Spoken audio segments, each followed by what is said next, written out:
नमस्कार. आजच्या या सविस्तर चर्चेत आपण एका अशा विषयावर बोलणार आहोत जो आपल्या देशाच्या जागतिक ओळखीचा अगदी भक्कम पाया आहे.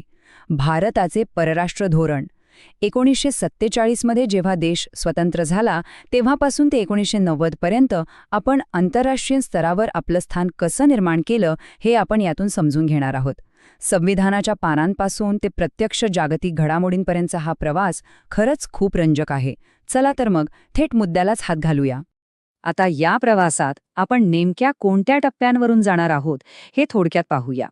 आपण अगदी सुरुवातीच्या परराष्ट्र धोरणाच्या संकल्पनेपासून ते संविधानाचा कलम 51, पंडित नेहरूंचा कालखंड, अलिप्ततावाद आणि थेट 1970च्या दशकात आलेल्या स्थैर्यापर्यंतचा संपूर्ण आलेख इथे उलगडणार आहोत. तर अगदी पहिल्या टप्प्यापासून सुरुवात करूया. आपला देश जेव्हा नुकताच स्वतंत्र झाला होता तेव्हा जागतिक पटलावर भारताची भूमिका नेमकी कशी आकार घेत होती हे समजून घेणं खूप गरजेचं आहे. 1947 हे वर्ष भारतासाठी नुसतंच राजकीय स्वातंत्र्याचं नव्हतं, तर एका पूर्णपणे स्वतंत्र परराष्ट्र धोरणाचा जन्मही त्याच वेळी होत होता. आणि विशेष म्हणजे या नव्या वाटचालीचा मूळ पाया होता आपली राज्यघटना, म्हणजेच संविधानातील मार्गदर्शक तत्व. आंतरराष्ट्रीय पातळीवर आपण जगाशी कसे संबंध ठेवणार याची अतिशय स्पष्ट दिशा यातूनच ठरवली गेली. आता हे सगळं ऐकायला छान वाटतं, पण संविधानाने या आंतरराष्ट्रीय उद्दिष्टांना प्रत्यक्ष कायदेशीर चौकटीत कसं बसवले हा भाग खरोखरच खूप रंजक आहे. इथेच एंट्री होते ती संविधानाच्या कलम 51ची. हे कलम म्हणजे भारताच्या जागतिक वाटचालीची एक सर्वोच्च गाईडलाईन आहे. यानुसार आंतरराष्ट्रीय शांतता आणि सुरक्षितता जपणं हे आपलं पहिलं कर्तव्य मानलं गेलं. जगात कुठेही काहीही वाद झाले तरी ते शांततेच्या मार्गाने सोडवणं आणि आंतरराष्ट्रीय कायद्यांचा पूर्ण आदर करणं हा आपल्या परराष्ट्र धोरणाचा अगदी आत्माच बनला.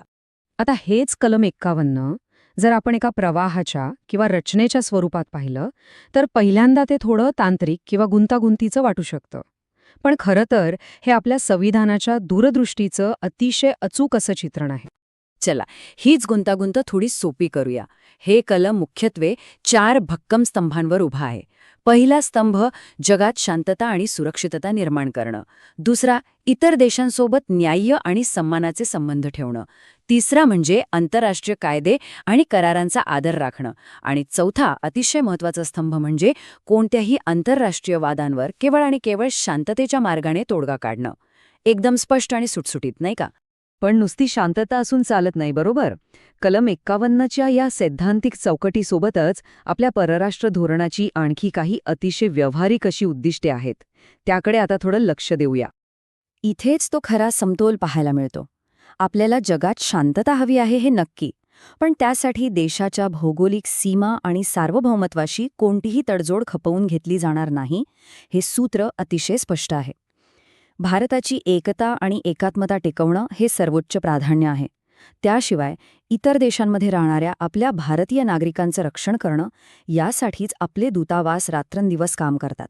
आणि सगळ्यात शेवटी देशाच्या प्रगतीसाठी इतर देशांसोबत भक्कम आर्थिक आणि व्यापारी संबंध प्रस्थापित करणं. हे सगळं किती प्रॅक्टिकल आहे विचार करा.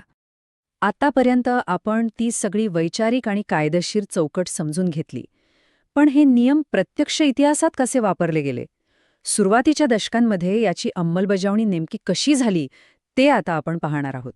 समजायला सोपं जावं म्हणून आपण या प्रवासाची 2 मुख्य टप्प्यां विभागणी करू शकतो. पहिला टप्पा म्हणजे स्वातंत्र्यापासून ते थेट 1990 पर्यंतचा काळ आणि दुसरा टप्पा म्हणजे 1990 नंतरचा आजवरचा काळ. आजच्या या सखोल चर्चेत आपण आपला संपूर्ण फोकस फक्त पहिल्या टप्प्यावर म्हणजे 1947 ते 1990 या कालखंडावर ठेवणार आहोत. तर या सुरुवातीच्या काळाला आकार दिला तो पंडित नेहरूंनी. त्यांचं धोरण एकदम स्पष्ट होतं. वसाहतवादाला कडाडून विरोध आणि जागतिक शांततेला सर्वोच्च प्राधान्य. महासत्तांच्या कोणत्याही दबावाला बळी न पडता जागतिक घडामोडींचं स्वतःच्या नजरेतून आणि स्वतंत्रपणे आकलन करण्याचा त्यांनी आग्रह धरला. पण ते वास्तवापासून दूर नव्हते.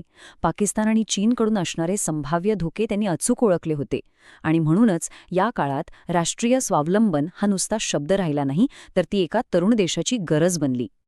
पण परिस्थिती नेहमीच आपल्या हातात नसते. शांततेचा आपण कितीही आग्रह धरला असला तरी त्यावेळचं शीतयुद्ध आणि आपल्या आजूबाजूचा प्रादेशिक तणाव यामुळे देशासमोर काही भयंकर मोठी आव्हानं उभी राहिली. आणि इथेच जन्म होतो एका मास्टर स्ट्रोकचा, तो म्हणजे अलिप्ततावाद. एका बाजूला अमेरिका आणि दुसऱ्या बाजूला सोव्हिएत युनियन. जग ह्या दोन महासत्त्यांच्या लष्करी गटांमध्ये विभागलं जात होतं. पण आपण काय केलं? आपण ह्या दोन्ही गटांपासून दूर राहण्याचा अत्यंत धाडसी निर्णय घेतला. शांतता आणि स्वातंत्र्य ह्या तत्वांवर ठाम राहत भारताने ह्या नॉन अलाइन्ड मूव्हमेंटचं म्हणजेच अलिप्ततावादी चळवळीचं नेतृत्व केलं. हा काही निव्वळ योगायोग नव्हता, तर आपला स्वतःचा प्रादेशिक विकास साधण्यासाठी घेतलेला तो एक अतिशय हुशार आणि धोरणात्मक निर्णय होता. आता इतिहासाची पानं जर आपण तटस्थपणे चाळली तर एक गोष्ट प्रकर्षाने जाणवते. सीमेचं रक्षण करणं हे काही सोपं काम नव्हतं. याच काळात भारताला आपल्या शेजारील राष्ट्रांसोबतच्या संघर्षाला वारंवार सामोरं जावं लागलं. 1947-48 आणि नंतर 1965 मध्ये काश्मीर प्रश्नावरून पाकिस्तानसोबत झालेली युद्ध आपण पाहिली. आणि त्यानंतर आला 1971चा तो निर्णायक काळ, ज्या युद्धाच्या परिणामातून थेट एका नव्या आणि स्वतंत्र बांगलादेशची निर्मिती झाली. अशा या प्रचंड संघर्षाच्या आणि अस्थिरतेच्या काळानंतर मात्र गोष्टी एका वेगळ्याच वळणावर आल्या.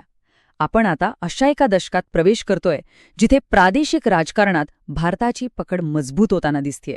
खरं तर 1970च्या दशकापर्यंत भारताने स्वतःला खूप सावरलं होतं. या दशकात दक्षिण आशियात भारत एक अत्यंत प्रबळ आणि स्थिर ताकद म्हणून उदयाला आला. अनेक युद्ध आणि संकटांमधून तावून सुलाखून निघाल्यानंतर आता भारताने आपलं प्रादेशिक स्थान अगदी भक्कम केलं होतं. आणि याच स्थिरतेचा एक कळस म्हणजे वर्ष 1974. हे वर्ष भारतीय इतिहासात सुवर्णाक्षरांनी लिहून ठेवण्यासारखं आहे. याच वर्षी भारताने आपली पहिली अणुचाचणी केली आणि अणुसंशोधनातील आपली ताकद संपूर्ण जगाला दाखवून दिली. म्हणजे बघा, शांततेचा पुरस्कार करणारा आपला देश स्वतःच्या सुरक्षेसाठी आणि तंत्रज्ञानाच्या बाबतीत कोणापेक्षाही मागे नाही, हेच यातून अगदी ठणकावून सांगण्यात आलं होतं. आता आपण या सविस्तर माहितीच्या अगदी शेवटकडे आलो आहोत. पण जाता जाता एका प्रश्नाने नक्कीच विचार करायला लावला पाहिजे. 1947 ते 1990 या काळात संविधानाने रुजवलेली ही तत्वाची पाळमुळं आणि त्या शीतयुद्धाच्या काळातील आपले ते अनुभव, हे सगळं आजच्या या 21व्या शतकात आधुनिक जागतिक संकटांचा सामना करताना भारताला कशाप्रकारे मार्गदर्शन करत असेल? विचार करण्यासारखी गोष्ट आहे ना? यावर नक्की विचार करा. आजच्या या प्रवासात साथ दिल्याबद्दल धन्यवाद. अशाच रंजक आणि सखोल माहितीसह पुन्हा भेटूया.